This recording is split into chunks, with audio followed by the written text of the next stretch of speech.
So what does it mean to be healthy? The idea of health is a common and kind of confusing topic, especially with fad diets and questionable advice, so readily floating around on the internet. But health is not solely based on your weight or even your BMI.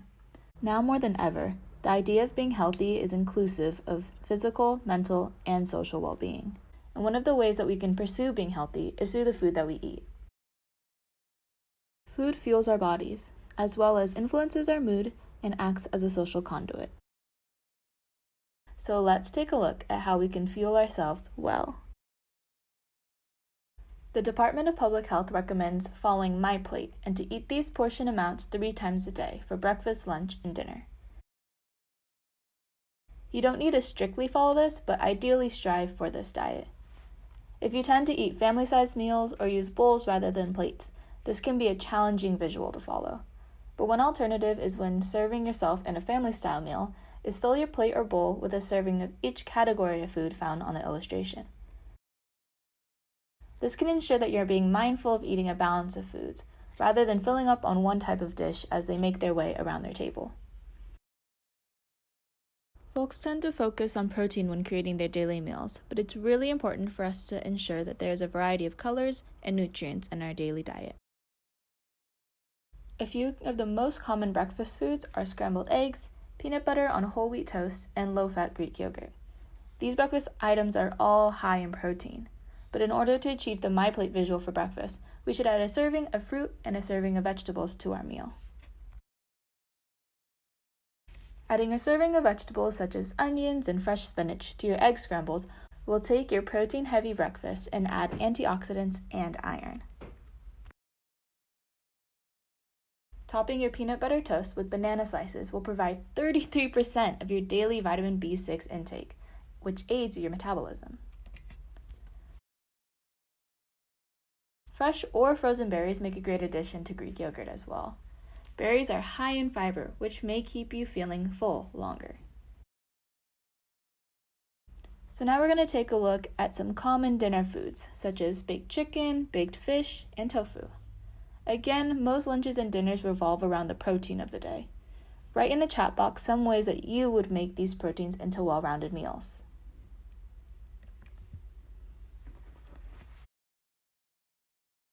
One simple way to ensure that you're eating a variety of fruits and vegetables throughout the day is to remind yourself to eat the rainbow. The natural colors of foods hint at the benefits that these items have for our bodies. Green foods usually contain folic acid, which helps your body produce and maintain new cells. Orange produce is generally high in vitamin C, which promotes a strong immune system. That's especially important nowadays. Red foods are associated with anti-inflammatory benefits due to their high content of anthocyanins.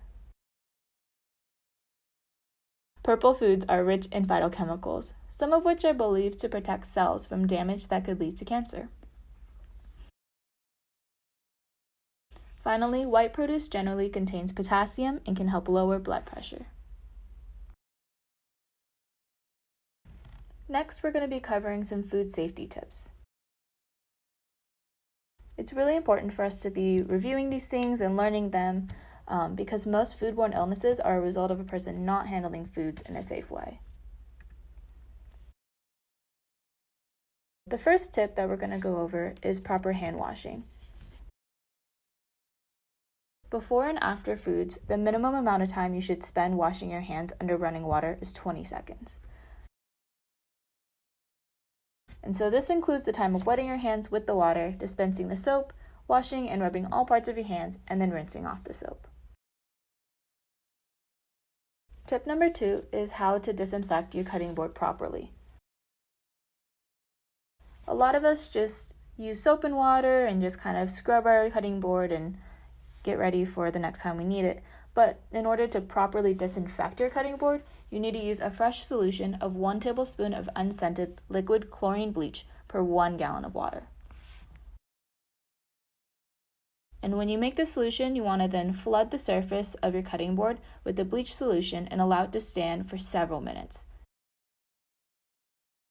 Then you want to rinse it with water and either air dry or pat dry with clean paper towels. The third tip is that the only way to be sure that foods are cooked long enough to kill harmful bacteria is to use a food thermometer. Oftentimes we try to just gauge it based on how it looks or even taste testing it, but we can't always trust those methods. Tip number 4 is that your refrigerator should be kept at 40 degrees Fahrenheit. If kept above 40 degrees Fahrenheit, there is more chance that bacteria that cause foodborne illnesses will grow. To lessen this risk even more, use ready-to-eat foods as soon as possible, especially luncheon meats. And tip number 5 is that food should not be left at room temperature for more than 2 hours. Cooked food sitting at room temperature is in what the USDA calls the danger zone, which is between 40 degrees Fahrenheit and 140 degrees Fahrenheit. In this range of temperatures, bacteria grows rapidly and food can become unsafe to eat, so it should not be left out longer than 2 hours. Next, we're going to go over some knife safety skills. It is important to keep these safety skills in mind when you're working in the kitchen in order to keep yourself and those around you safe. So the first reminder is to use your knife for its intended purpose.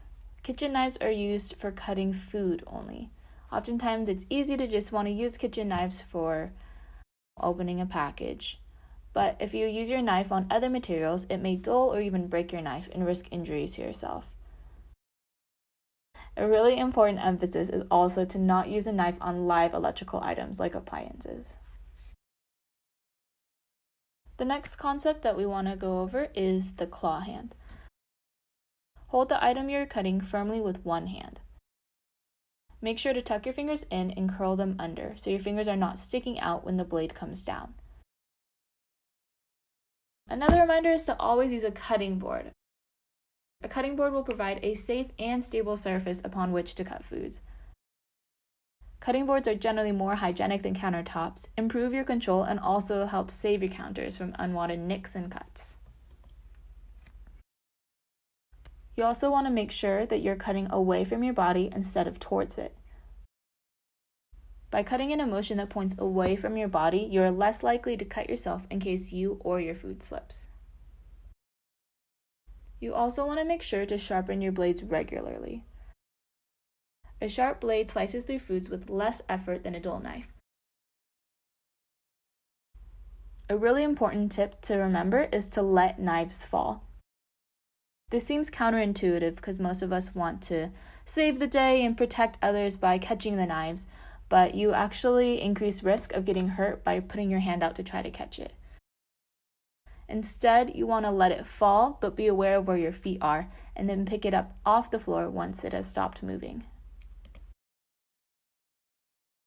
Additionally, when you're moving knives to another station or table, you want to carry knives with the cutting edge angled slightly away from your body, with the tip pointed down to your side.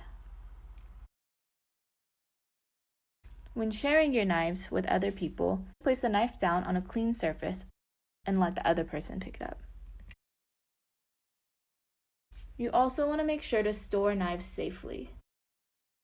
Be sure to set knives down on counters away from the edges so they don't fall on the floor. And also store knives in either a knife block or a knife rack when possible. If you just store them in a loose drawer, it may cause accidental injury. Remember to always stay in control of your blade, your body, and the food that you're cutting at all times. If you or someone else cuts themselves on a knife, first run the wound under cold water.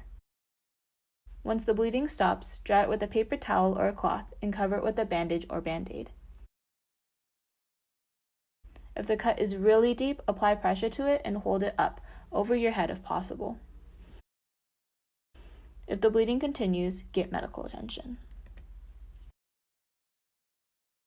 So we're going to be moving on to the next segment of our workshop. Today, one of our interns is going to lead us in a dance movement from her Pilipinx dance troupe. Feel free to follow along and get your body moving. Hi, my name is Sarang. I'm a current UCLA student, and I'm involved with the Samahang Filipino Cultural Night. I'm also an intern for the Asian Pacific Islander Forward Movement, specifically with the HEAL project. Today, I'm going to be teaching you Gawai Gawai, which is a dance that comes from the Visayas region of the Philippines. Gawai Gawai tells the story of farmers who are harvesting taro plants, and so a lot of the movements emulate that of pulling the taro roots from the ground and putting them into baskets, or bilao, which unfortunately I don't have today. A movement that is common in this dance is called siko siko, which translates to elbow elbow. So the reason that this movement is very popular in this dance is because when farmers are pulling the roots, they often bump elbows, and so that's where this movement comes from when the dance is performed. So today I'm going to be demonstrating how to do the siko siko along with some accompanying footwork. So let's get started. For the first version of the siko siko step, we're going to take 3 steps to the left, starting with our left leg. And then we're going to point our left siko or elbow, and then our right elbow. Now we're going to do the same thing to the other side, starting with our right leg. Right, left, right, siko, siko. Putting it together, it looks like this. 1, 2, 3, elbow, elbow. 1, 2, 3, siko, siko. Again, 1, 2, 3, siko, siko. 1, 2, 3, siko, siko. For this next variation, we're going to add a level change. Starting with the same 3 steps to the left, starting with our left leg. 1, 2, 3. And now with our left siko, we're going to level change down and then come up with our right siko. Now again to the other side, starting with our right leg. Right, left, right, level change down with our left siko, level change up with our right siko. Putting it together, 1, 2, 3, down, up, 1, 2, 3, down, up. Again, 1, 2, 3, down, up, 1, 2, 3, down, up. The last variation that I'm going to show you today is a little more complicated than the first two. So, if you want to challenge yourself, give this one a shot. We're going to start the same way, taking 3 steps and pointing our elbow in our other one. Now with the next 3 steps, we're going to make a half circle and turn around. And again here, we're going to point our elbow and the other one. Now we're going to come back to face the front. 1, 2, 3, siko, siko. Now notice here that when I'm pointing my elbow, I'm leaning a little bit, so there's a line from my shoulder all the way to my foot. I'm not standing straight up like with the first two. Instead, my feet are wider and I'm leaning. Now putting that all together from the top. 1, 2, 3, siko, siko. And make the circle here. 1, 2, 3, siko, siko. 3 steps again. 1, 2, 3, siko, siko. 1, 2, 3, siko, siko. And that's it. Now, let's try all 3 variations of music. Ready? Here we go.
last thing that we're going to be taking a look at today is a recipe video on how to make pipino salad. This recipe is from eatfresh.org. Hi everyone, my name is Nolan. Today we're going to make a pipino salad. We're going to need 1 onion, 2 tomatoes, 1 cucumber, vinegar, a type of sweetener, pepper, and patis. So I have a little bit that I got from my parents. I'm measuring out about a tablespoon. This adds a nice little savory element to our pipino salad. Next, I'm going to do 1/4 cup vinegar. Just for fun, I'm doing half and half apple cider and rice vinegar. I think it adds 2 nice flavors to our mixture. So you can see I did a half and half ratio of the 2 types of vinegars that I did have. Swish it at the bottom of our bowl. There we go. Next, 2 teaspoons of a type of sweetener. So I'm choosing agave syrup. I like it because it's a slower release of sugar than just traditional sugar. I'm sure that you can try to use honey or brown sugar.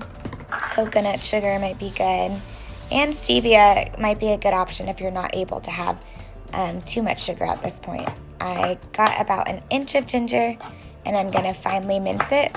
Funny story, I love Binaguan. We're not making that today, obviously, but I remember growing up as a kid that my sister and I would eat it, and we would hate thinking we got a huge piece of meat in our mouth, and it was a giant piece of ginger. So I definitely take time to finely mince the ginger, given that it provides a really, really, really strong flavor. If you're a kid, I would leave this step up to your parents because unless you have a very safe device, it could be dangerous. Go ahead and add it to our mixture, swish it, and set it off to the side. Now we're going to finely chop up some onions, as you can see here. I'm also going to take some time to cut them very thin. As you can see, I started crying because onion gets pretty acidic when you chop it. Next, we're going to go ahead and finely slice up our tomatoes and cucumber. I'm going to show you just how thin I like to do it. You can do it thinner if you're able to. But yeah, I'm going to go ahead and do it as thin as possible. Don't try to put your palm at the top of the tomato. Just squeeze all the juices off. Otherwise, you're going to have some pretty limp tomatoes, and you still want a little bit of hydration in there.